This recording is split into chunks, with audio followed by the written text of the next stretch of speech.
پاکستان کے سابق صدر جنرل پرویز مشرف اتوار کے روز دبئی میں انتقال کر گئے۔ ملک کی فوج کے ایک بیان میں کہا گیا کہ سابق رہنما جو 2001 سے 2008 کے درمیان صدر تھے، طویل علالت کے بعد انتقال کر گئے۔ وہ متعدد قتل کی کوششوں سے بچ گئے تھے اور خود کو عسکریت پسند اور اسلام پسند اور مغرب کے درمیان جدوجہد کے فرنٹ لائن پر کھڑا کیا۔ انہوں نے مخالفت کے باوجود 9/11 کے بعد امریکہ کی دہشت گردی کے خلاف جنگ کی حمایت کی۔ 2008 میں انہیں انتخابات میں شکست کا سامنا کرنا پڑا اور 6 ماہ بعد وہ ملک چھوڑ گئے۔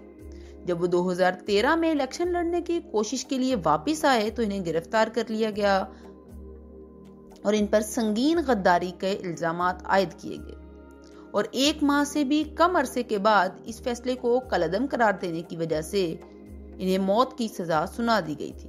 وہ علاج کے لیے 2016 میں پاکستان سے دبئی چلے گئے۔ تب سے وہ ملک میں جلا وطنی کی زندگی گزار رہے تھے۔ پاکستان کی فوج نے دلی تعزیت کا اظہار کیا اور مزید کہا، اللہ مرحوم کی روح کو سلامت رکھے اور سوگوار خاندان کو طاقت دے۔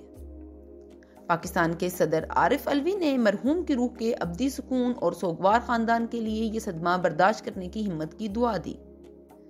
پاکستان کے وزیر اعظم شہباز شریف نے بھی ملک کے فوجی رہنماؤں کی طرح تعزیت کا اظہار کیا۔ پرویز مشرف 1943 میں ایک متوسط گھرانے میں پیدا ہوئے جو صرف 4 سال بعد 1947 کو ہندوستان سے پاکستان ہجرت کر گئے۔ مشرف کو ایک پڑھے لکھے اور سماجی طور پر ممتاز خاندان میں ہونے کا فائدہ ہوا۔ ان کے والد انقرہ ترکی میں تعینات ایک سفیر تھے، جہاں مشرف نے 7 سال ترک زبان سیکھنے میں گزارے، اور ایک خود مختار اور سیکولر ترکی کے بانی مصطفیٰ کمال اتاتürk کا شوق بڑھتا گیا۔ 18 سال کی عمر میں مشرف نے پاکستان ملٹری اکیڈمی میں شمولیت اختیار کی، جہاں سے انہوں نے 1964 میں بیچلر کی ڈگری حاصل کی۔ انہوں نے اپنی پہلی لڑائی پاکستان کی بھارت کے خلاف 1965 اور پھر 1971 کی جنگ میں بھی حصہ لیا، جس کے بعد مشرف ایک سٹار آفیسر کے طور پر سامنے آئے اور پاکستان آرمی میں کمانڈوز کے ایلیٹ اسپیشل سروس گروپ کے رکن بن گئے۔ بعد ازاں انہوں نے کوئٹہ کے کمانڈر اینڈ اسٹاف کالج اور نیشنل ڈیفنس کالج کے وار ونگ میں پڑھایا۔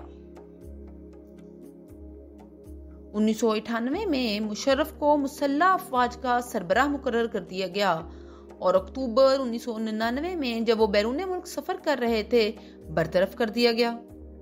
انہوں نے اس فیصلے پر عمل کرنے سے انکار کر دیا اور فوج نے کراچی کے ہوائی اڈے کا کنٹرول سنبھال لیا، اور غیر ملکی دورے سے واپس آنے پر مشرف کے طیارے کو اتارنے میں مدد کی، اور اس کے بعد بغاوت شروع ہو گئی۔ بحیثیت صدر ان کی سیدھی بات کرنے، بے رنگ انداز میں پاکستانیوں نے ان کا خیر مقدم کیا، جو کہ ایک سرکاری اہلکار کی جانب سے اس قسم کی صاف گوئی کے عادی نہیں تھے۔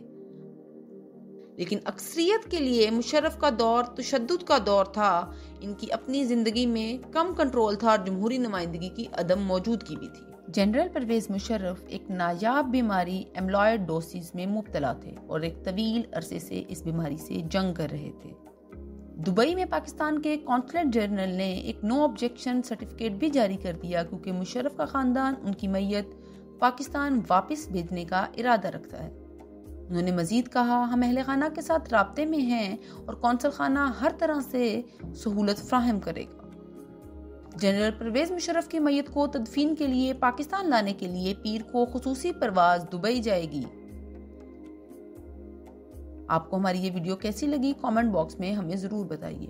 ہمارے چینل کو لائک کیجیے، شیئر کیجیے اور بیل آئیکن کو دبانا نہ بھولیے، تاکہ آنے والی ہر ویڈیو کا نوٹیفیکیشن آپ کو ملتا رہے۔